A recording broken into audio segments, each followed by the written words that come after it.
को सुना है और अब जबकि वक़्त है कि हम खुदावंद की आवाज़ को सुन सकें, अपने आप को तैयार करें और मैं बड़े इज़्ज़त और एहतराम के साथ खुदावंद की बंदी को, खुदावंद की खादिमा को वेलकम कहता हूँ और दावत देता हूँ कि जो कलाम आज हम सब की ज़िंदगियों के लिए बाबरकत है, उसको हम तक पहुँचाएँ। जी सिस्टर जी, वेलकम, खुदावंद आपके साथ हो।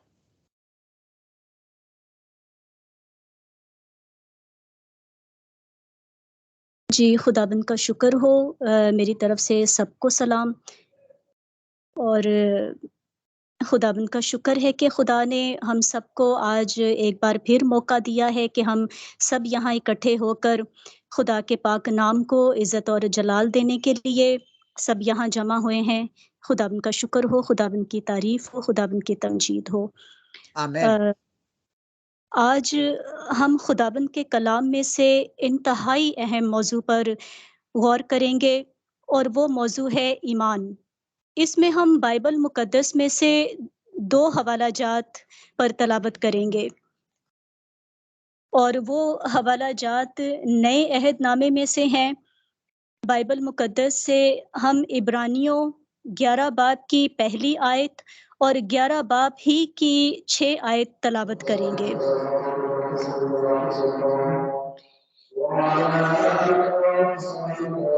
इब्रानियों 11 बाब उसकी पहली आयत है।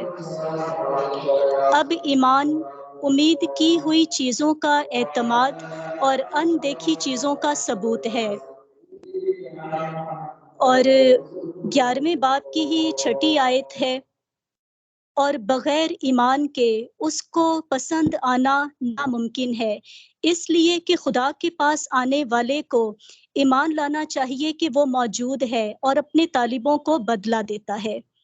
खुदावंद के पाक कलाम का पढ़ा और सुना जाना हम सब के लिए बाइसे बरकत हो। खुदावंद का शुक्र हो।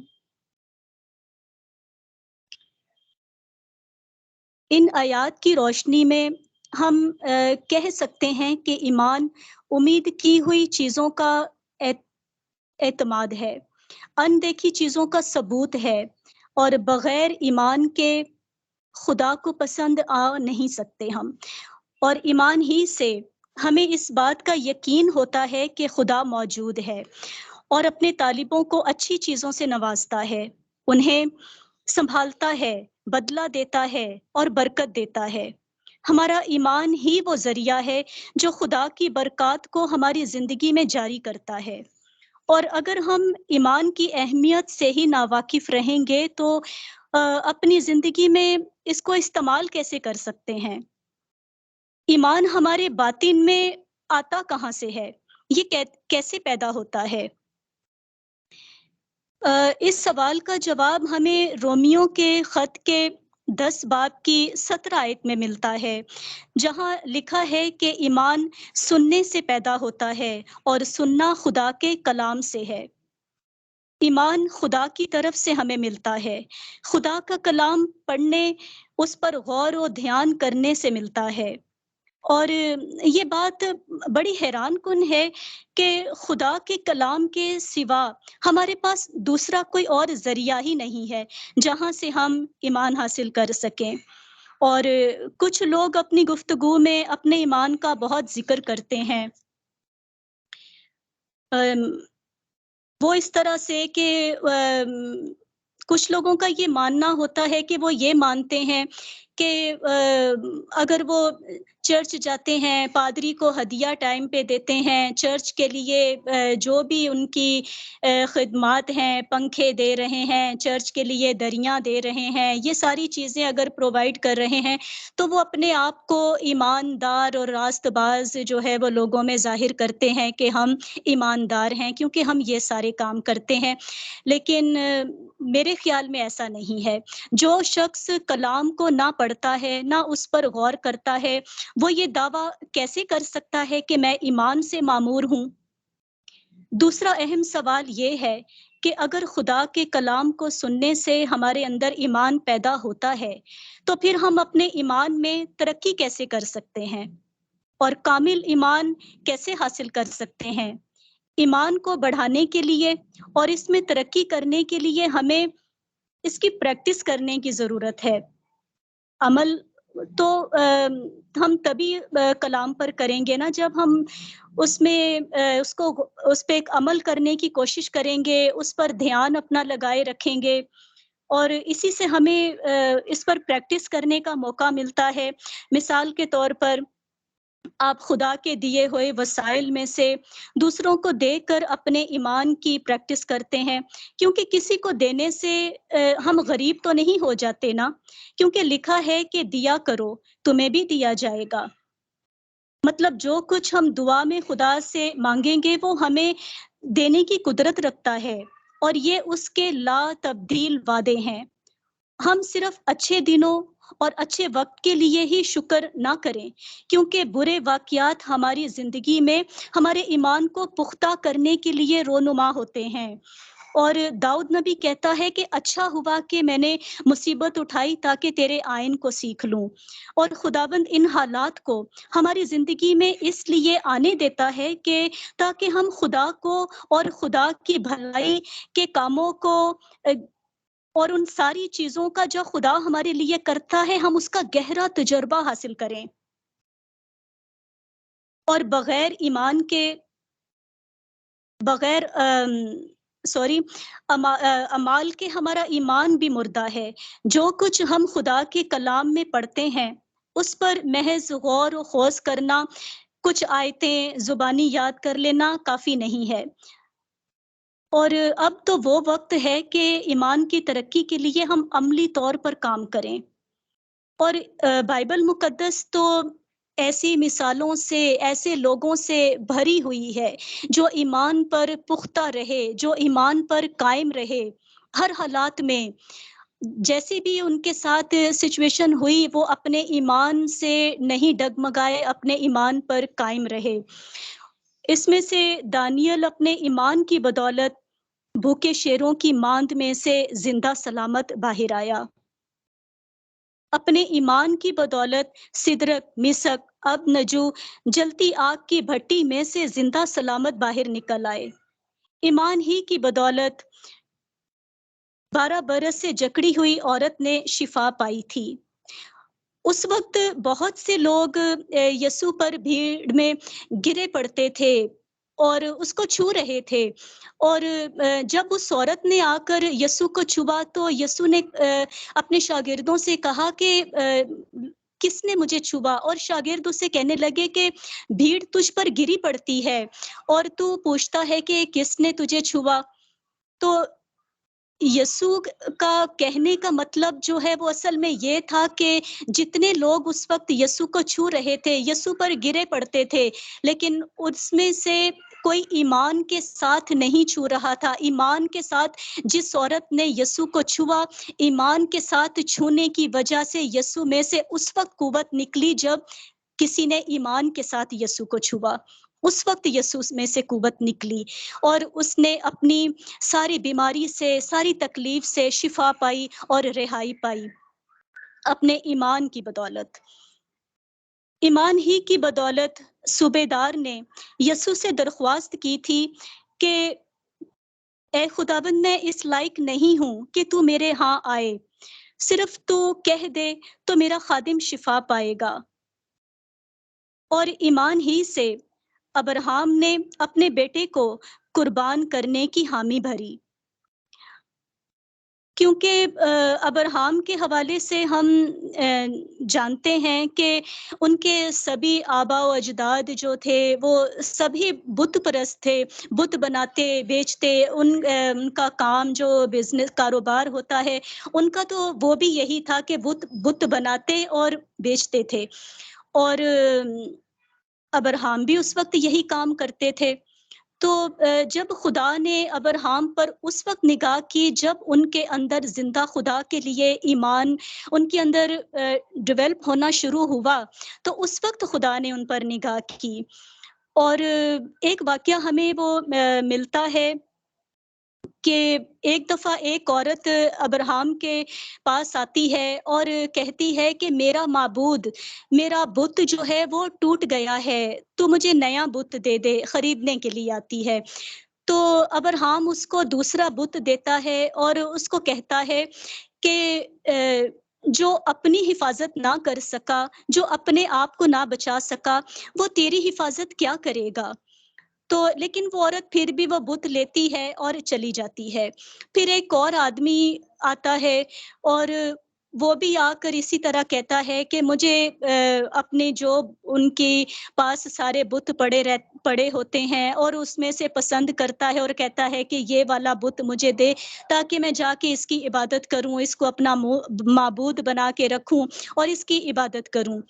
और जब वो अब्राहम उसको वो बुत पकड़ाता है, तो उसके जब पकड़ने लगता है तो वो उसके हाथ से गिर जाता है और टूट जाता है। तो उस वक़्त भी अब्राहम उसको यही बात कहता है कि जो बुत अपने आप को ना बचा सका, जो अपनी हिफ़ाज़त ना कर सका, वो तेरी हिफ़ाज़त क्या करेगा? तो लेकिन वो भी दूसरा बुत लेता है और चला जाता है और उस वक़्त से खुदा उस पर अपनी निगाह करना शुरू करता है कि उसके अंदर ज़िंदा खुदा के लिए उसके अंदर ईमान पैदा हो रहा है। तब खुदा ने उसको कसदियों की ऊर से, उसके रिश्ते नातों में से, उसके सारे ख़ानदान में से जो सारे बुत परस्त थे, खुदा ने उसको अब्राहम को उनमें से अलग कर दिया जो ज़िंदा खुदा पर ईमान ले आया था। तब खुदा ने उसको उन सब में से अलग कर दिया। और अक्सर लोग जो है वो इस बात पर एक और मिसाल जो हमें बाइबल मुक़द्दस में से मिलती है कि जब यीशु लहरों पर चलते हुए, पानी पर चलते हुए अपने शागिर्दों के पास आते हैं, तो लोग इस वाक़ये में पतरस रसूल पर तनकीद करते हुए नज़र आते हैं कि उस वक़्त पतरस ने यीशु पे शक किया।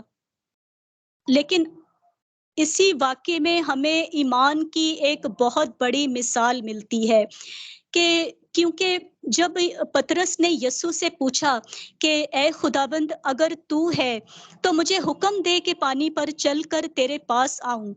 तो यीशु ने उससे कहा कि आ। और इस बात पर ईमान रखते हुए कि मेरे सामने यीशु खड़ा है और पतरस ने क्या किया?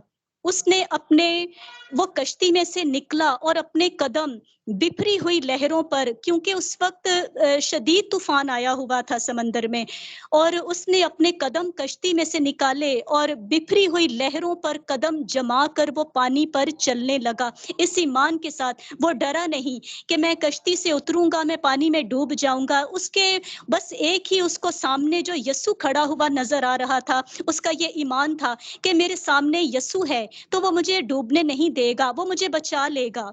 और इस ईमान के साथ वो कश्ती से निकला और पानी पर चलने लगा। और ये एक बहुत बड़ी ईमान की हमें मिसाल मिलती है। और इसी तरह जो है वो खुदावंद यीशु मसीह ने जब भी किसी को शिफा बख्शी, तो कहा कि तेरे ईमान ने तुझे अच्छा किया।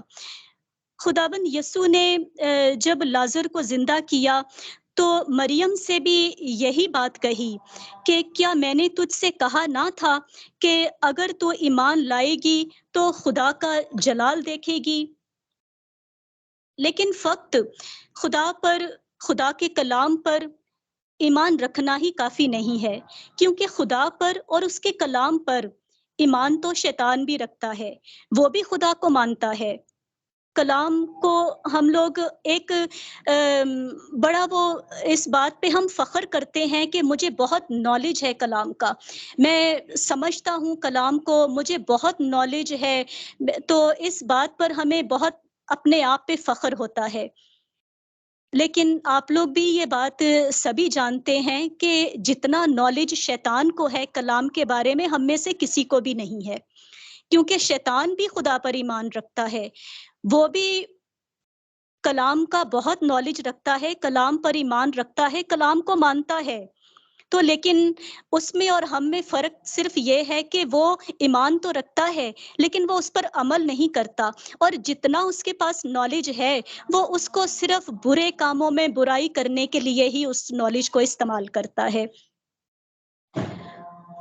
और ईमान के साथ अगर हम अपने ईमान को कामिल करने के लिए जो ज़रूरत है, वो इस बात की है कि हम ईमान के साथ खाकसार बनकर दुआ करें।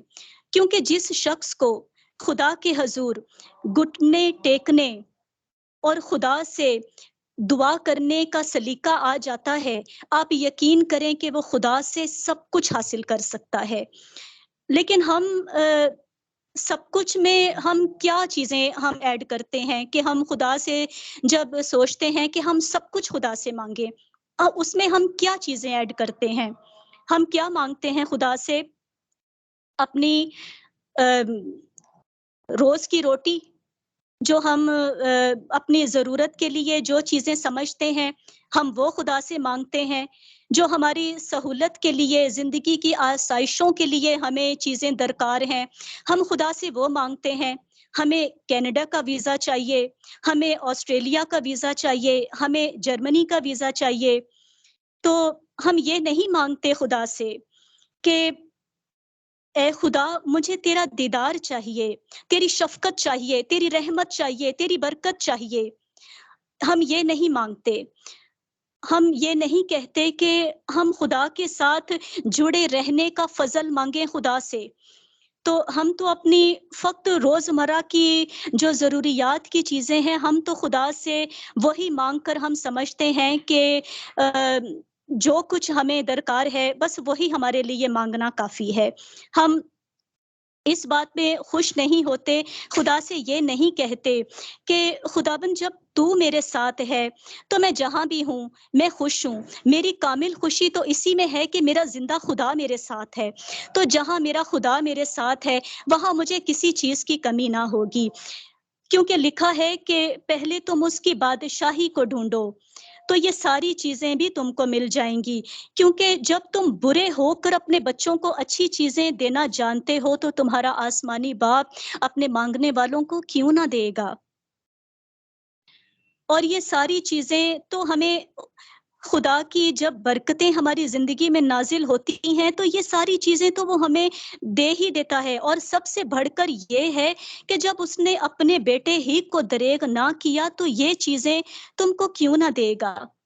जब दिन और रात हमारा ध्यान खुदा और उसके कलाम पर रहता है, तो खुदा हमारी हिफ़ाज़त इस तरह से करता है कि हमें किसी चीज़ का खौफ़, कोई ख़तरा हमें नहीं महसूस होता। हम इस बात में हर वक़्त अपने आप को महफ़ूज़ समझते हैं कि जब हमें इस बात का ईमान हम रखते हैं, हमें भरोसा होता है, इस बात का यकीन होता है कि जब हमारा ज़िंदा खुदा हमारे साथ है, तो हमें कुछ खौफ़ व ख़तर नहीं है।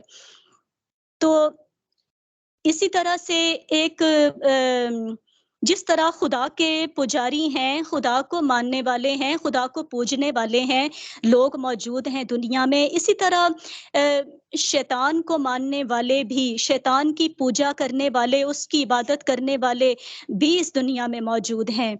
तो इसी तरह शैतान के पुजारियों में से एक, शैतान के चर्च का एक प्रीस्ट था, और अम, वो जो है, वो उस ये दावा करता है कि मैं जो है शैतान को अपना जो है वो माबूद मानता है, अपना खुदा मानता है, और इस बात पे वो बड़ा दावा करता है कि मैं शैतान का सबसे बड़ा पुजारी हूँ, और खिदमत करता हूँ, और इस तरह से अपने माबूद के करीब रहने वाला, और इस तरह वो शैतान का पुजारी है। तो इसी तरह फिर उसका जो बेटा होता है, वो भी ज़ाहिर है कि जब उसका बाप शैतान के पुजारियों में से है, शैतान पर ईमान रखता है, तो वो भी उसी में शामिल होता है, और वो भी उसी चर्च का प्रीस्ट बनता है। और जब जिस उसमें बिल्डिंग में वो रहते हैं, अपार्टमेंट में वो रहते हैं, तो उसके बराबर वाले या सामने वाले इस तरह से कुछ है कि अपार्टमेंट में एक औरत उस आदमी के पास आती है, उस प्रीस्ट के पास आती है और उसको कहती है कि मेरा शौहर जो है हमारी बिल्डिंग में ही एक सामने वाली बिल्डिंग में एक खातून रहती है, वो उससे मिलता है और रोज़ उसके पास जाता है। और वो उसको वो औरत क्योंकि वो जो औरत उसके पास आती है, वो भी शैतान के पुजारियों में से होती है और वो उस औरत उसको प्रीस्ट को आकर कहती है कि ये औरत मेरे शौहर को जो है वो रोज़ अपने घर में बुलाती है और वो घंटों उसके साथ गुज़ारता है क्योंकि वो उसको चर्च में लेकर जाती है, खुदा की तरफ जो है उसको राग़िब कर रही है, उसको खुदा की तालीम दे रही है और मैं नहीं चाहती कि जो है वो मेरा शौहर खुदा की तरफ जाए क्योंकि वो औरत उसको खुदा की तरफ लेके जा रही है। वो उसको घंटों सिखाती है, तालीम देती है, बाइबल मुक़द्दस में से उसको सिखाती है जिसकी वजह से मेरे शौहर का बिहेवियर जो है हमारे जो डेविल जो शैतान की जो है वो सारी तालीमात हम तालीम हासिल करते हैं, उससे वो हटता जा रहा है क्योंकि उसका ईमान, उसका ध्यान खुदा की तरफ जा रहा है। तो आप मेरे लिए ये करें कि उस औरत को आप मार दें, ताकि मेरा शौहर जो है वो वापस हमारी तरफ लौट कर आ जाए, अपने घराने में आ जाए क्योंकि वो अपने घराने से भी अब दूर रहने लगा है इस वजह से कि हम शैतान की पूजा करते हैं। तो आप उस औरत को आप उस औरत को मार दो। तो उसके लिए वो उसको कहता है कि अम, जो है उसको अपनी फ़ीस वग़ैरह बताता है कि मैं 30,000 आपसे जो है ना इस काम की फ़ीस लूँगा और 3 दिन के अंदर जो है वो औरत ख़त्म हो जाएगी। तो वो बड़े गारंटी के साथ इस बात की उसको जो है वो गारंटी देता है कि वो 3 दिन के बाद वो औरत आपको नज़र नहीं आएगी। और वो औरत जो है वो चली जाती है और वो उसको ये भी बताती है कि वो क्रिश्चियन है। तो वो कहता है कि अगर वो मसीही है, तो क्योंकि मसीहियों से मुझे सख्त नफ़रत है और अगर वो औरत मसीही है, तो मैं ये आपका काम फ्री में करूँगा, मैं आपसे कोई फ़ीस नहीं लूँगा इस काम की। तो क्योंकि उस औरत को मारने में जो मुझे खुशी हासिल होगी, मेरे लिए वही काफ़ी है। तो इस काम के लिए मैं आपसे कोई फ़ीस नहीं लूँगा, मैं उसको मुफ़्त मारूँगा।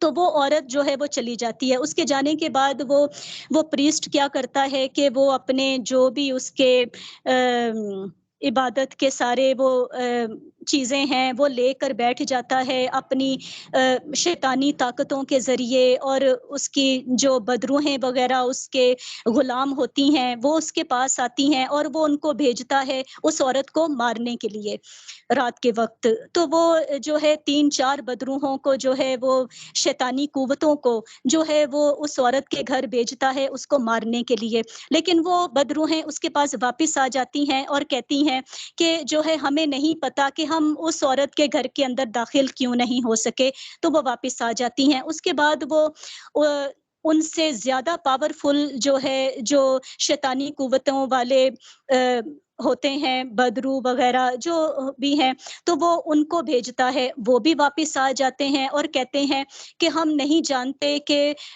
ऐसी क्या चीज़ है कि हम उसके घर के अंदर दाखिल नहीं हो पा रहे हैं। जब भी हम जाते हैं, उसके घर के चारों तरफ आग हमें जलती हुई नज़र आती है और हम उस घर के अंदर ही दाखिल नहीं हो पाते।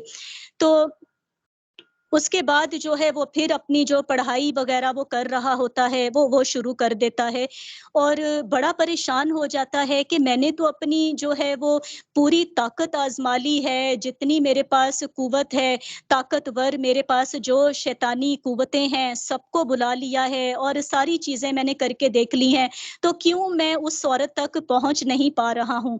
तो वो फिर से अपनी पढ़ाई शुरू कर देता है और ताकत हासिल करने के लिए। तो फिर ऐसा होता है कि खुद शैतान उसके पास मौजूद होता है और उसको कहता है कि बेटा, इस काम के लिए तू जितनी पढ़ाई कर ले वो बेफ़ायदा है। क्योंकि वो औरत जिंदा खुदा पर ईमान रखती है। ये बाकी कुव्वतें क्या, तू क्या, मैं भी उस औरत को जाके छू नहीं सकता, मैं उसको हाथ नहीं लगा सकता, क्योंकि वो खुदा की इबादत करती है, खुदा पर ईमान रखती है, वो उस जिंदा खुदा को पूजती है, जिसकी ताकत जो है वो उससे हर कोई थरथराता और कांपता है। मैं भी उसके सामने कुछ नहीं हूँ, मैं खुद जो है वो सरदार हूँ, तुम्हारा माबूद हूँ, मैं उसके सामने जाके कुछ नहीं कर सकता, तो तुम्हारी जो है बाकी कुव्वतें तो कुछ भी नहीं है। इसलिए इस चैप्टर को यहीं बंद कर दे, क्योंकि उस औरत का हम कुछ नहीं बिगाड़ सकते। तो वो प्रीस्ट अपनी बुक में बताता है, लिखता है कि उस दिन मेरे दिल पर जो चोट लगी कि जो है जब एक ऐसी ताकत मौजूद है जो जिसके सामने किसी की नहीं चलती, जो हर किसी से बुलंद व बाला है, शैतान भी उसके सामने बेबस हो जाता है।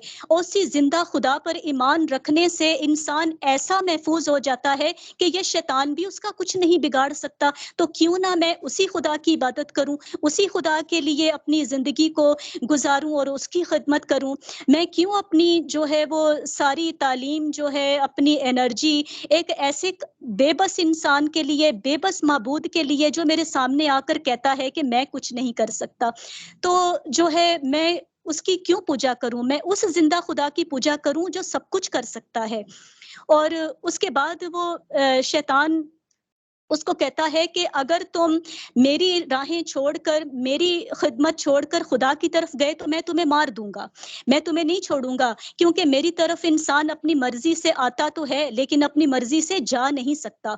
तो वो उसको कहता है कि चाहे मेरी जान चली जाए, लेकिन जो है वो मैं अब शैतान की खिदमत करने के लिए मेरा दिल ही नहीं मान रहा, मेरा दिल टूट चुका है इस बात पे कि मैं एक ऐसे खुदा की पूजा करता हूँ जो बाकी सारी चीज़ों के लिए, छोटी-छोटी चीज़ों के लिए तो जो है वो अपनी ताकत दिखाता है, लेकिन उस ज़िंदा खुदा के सामने उसकी कोई ताकत ही नहीं चलती, और वो कहता है कि मैं तो खुदा की तरफ जाऊँगा। और वो अपने आप को जाके खुदा के सामने पेश करता है और खुदा से कहता है कि मैं शैतान से भागकर तेरे पास आया हूँ, और जो खुदा उस औरत को महफूज़ रख सकता है शैतान के हाथ से, वो खुदा मेरी भी हिफाज़त करेगा, वो खुदा मुझे भी बचा लेगा उसके हाथ से। और फिर वो लिखता है कि आज 11 साल हो गए हैं कि मैं ज़िंदा खुदा की खिदमत करने दुनिया भर में सारे मुल्कों में जाता हूँ और अपने खुदा की खिदमत करता हूँ, इबादत करता हूँ, उसको सजदे करता हूँ। ले और शैतान की कोई मजाल नहीं है, उसकी कोई हिम्मत नहीं है कि मुझे हाथ लगा सके। और जो उसने मुझे धमकियाँ दी थी कि मैं तुझे छोड़ूँगा नहीं, तू छोड़ के जा नहीं सकता, तो उसकी कोई ताकत मुझ पर नहीं चली, और आज तक मेरे खुदा ने मुझे महफूज़ रखा हुआ है। और शैतान हम पर उसी वक़्त हमलावर होता है, जब हम अपने ईमान में कमज़ोर होते हैं। हम अपने आप को खुदा के बगैर, खुदा को अपने दिल में नहीं रखते। खुदा से हमारा दिल बिल्कुल खाली होता है, उसके कलाम से हम अकेले होते हैं। तो मीन्स हम अपने आप को अकेला छोड़ देते हैं। शैतान उसी वक़्त हम पर हमलावर होता है। तो क्योंकि बाग़े अदन में शैतान उस वक़्त हवा पर हमला आवर हुआ, उस वक़्त उसके पास आया जब वो अकेली थी। और इसी तरह हम पर भी शैतान उसी वक़्त हमलावर होता है जब हम अकेले होते हैं, खुदा हमारे साथ नहीं होता। तो हमें ज़रूरत इस बात की है कि हम अपने आप को कभी अकेला ना छोड़ें, हर वक़्त अपने ज़िंदा खुदा को अपने साथ रखें, और हर वक़्त इस बात में, रूह में मिन्नत और इल्तिजा करते रहें कि खुदा हमारे साथ रहे, हमारी हिफ़ाज़त करे, शैतान के हमलों से हम हर वक़्त बचाए रखे। तो इसी से वही हमें बचा सकता है और हमें खुदा से शैतान से छुड़ा सकता है। और खुदा यशवा से कहता है कि शरीयत की ये किताब तेरे मुँह से ना हटे। दिन और रात हमें इसी पर अगर हमारा ध्यान लगा रहे, हमारी सोचें, हमारी सारी जो है वो दिन भर की जो भी हमारे ख़यालात हैं, उनमें हम अपने खुदा को भी शामिल रखें। खुदा को एक साइड पे कभी ना कर दें कि जो है वो बाकी चीज़ों से, दुनियादारी के कामों से फ़ारिग जब हम हो जाएँ, जब हम फ्री हों, तो तब हम खुदा को याद कर लें। खुदा को याद करना तो एक अजीब-सी बात लगती है, क्योंकि खुदा तो हर वक़्त हमारे ज़हन में रहना चाहिए, हमारी सोचों में रहना चाहिए। और जो ईमान के हवाले से सबसे बड़ी और अहम बात ये है कि हम इस बात पर ईमान रखते हैं, जो हमारे ईमान का सबसे बड़ा हिस्सा है, कि हम इस बात पर ईमान रखते हैं कि यीशु खुदा का बेटा है। क्योंकि आसमान के तले और ज़मीन के ऊपर आदमियों में से किसी दूसरे को ये नाम नहीं बख्शा गया, जो यीशु को खुदा ने बख्शा है, यानी यीशु, जिस नाम से हम देखते हैं कि बाइबल मुकद्दस में हम बड़े-बड़े ऐसे कामों को देखते हैं जो किसी और ने नहीं किए। नबियों ने, फरिश्तों में से किसी को खुदा ने ऐसे मौजज़ात की कुव्वत, ऐसी जलाली कुदरत खुदा ने किसी को नहीं बख्शी, जो यीशु नाम में कुदरत पाई जाती है। जिस नाम से अंधे देखते हैं, लंगड़े चलते हैं, बहरे सुनते हैं, गूंगे बोलते हैं, बीमार शिफा पाते हैं, कोढ़ी पाक साफ किए जाते हैं, मुर्दे जिंदा किए जाते हैं। और सलीब पर जब मुर्दे यीशु की आवाज सुनते हैं तो कब्रों में से जिंदा होकर बाहर निकल आते हैं। हालेलुया। और गुनाहों की माफी उसके ही नाम में पाई जाती है। अ, एक औरत यीशु के पास आती है कि मेरी बेटी को शिफा दे, और यीशु उससे कहते हैं कि लड़कों की रोटी कुत्तों को डाल देना अच्छा नहीं है। तो वो औरत यीशु को ये जवाब देती है कि हाँ खुदाबंद, क्योंकि कुत्ते भी उन्हीं टुकड़ों में से खाते हैं जो उनके मालिकों की मेज पर से गिरते हैं। और यीशु उससे कहते हैं कि तेरा ईमान बहुत बड़ा है। मतलब ईमान ही के वसीला से हम खुदा से सब कुछ हासिल कर सकते हैं। खुदा पर ईमान रखते हुए हमें किसी चीज का कोई खौफ और खतर नहीं होता। हम अपने आप को बड़ा मजबूत और ताकतवर महसूस करते हैं जब हमें हमें इस बात का यकीन होता है कि हमारा जिंदा खुदा हमारे साथ है। तो हमें किसी चीज से डरने की जरूरत नहीं है। और ईमान अमाल के साथ ही कामिल हो जाता है।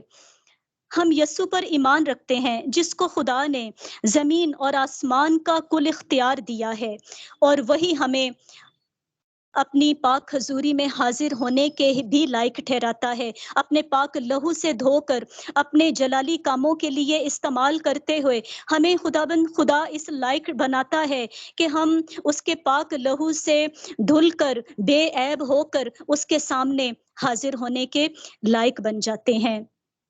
आइए हम सब भी अपने ईमान को इस्तेमाल करें और अपनी जिंदगी के मयार को बुलंद करें, क्योंकि बगैर ईमान के खुदा को पसंद आना नामुमकिन है।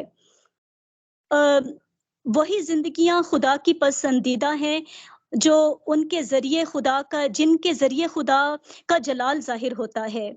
और हम दुआ करते हैं कि ए खुदाबंद, तेरा शुक्र हो कि तूने अपने बेटे के ज़रिए हमारी निजात का इंतज़ाम किया। हमारी ज़िंदगियों को तूने गुनाह और बदी से निकाल कर हमें खुदाबंद यीशु मसीह की रास्तबाज़ी अता की। हमें ईमान की दौलत से माला-माल किया।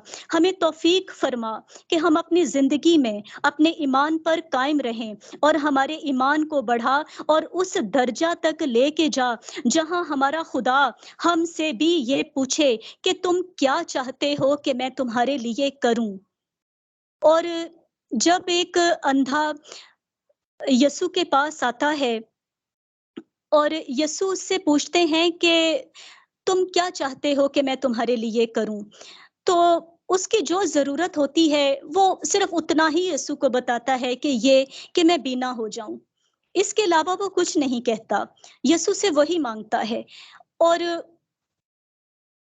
उसको वो उसकी ज़रूरत के मुताबिक मुहैया कर दिया जाता है।